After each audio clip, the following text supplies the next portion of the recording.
Hi, I'm Natasha Tracy from Breaking Bipolar here at healthyplace.com. So when people are first diagnosed with bipolar disorder, there's a hunt for medication. Some people are very lucky and the first medication that they take works, and that's wonderful. But for most of us, there's actually months and sometimes even years of medication searching to get to a place where we're actually effectively treated. I call this the miracle medication phase. I had one. I had a medication that was a miracle for me, and I think many people do. But the question is, what happens after this miracle medication? So there's bad news. And the bad news is that feeling, that miracle of that medication tends not to last forever. That miracle tends to wear off. It might wear off in a month or a year or 5 years or 10 years. But what happens is people develop tolerance to the medication. And this seems to happen at random intervals. We can't really explain it.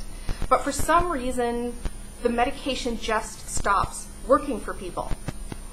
And when this happens, it feels like a failure, like a disappointment, like you've done something wrong.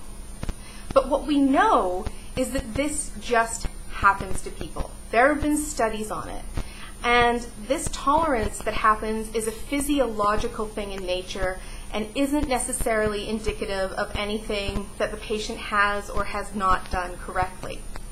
But I do want to say that there is hope even after a miracle medication fails.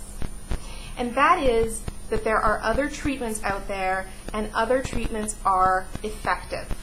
I know. I spent absolutely years being magnificently ill. And somehow I was still able to find another miracle medication or combination of medications. So it does happen. So after that miracle medication, there may be a time when medications don't work for you, but that doesn't mean you should give up hope, because treatment still works, but you have to keep at it. My name is Natasha Tracy, and this is Breaking Bipolar.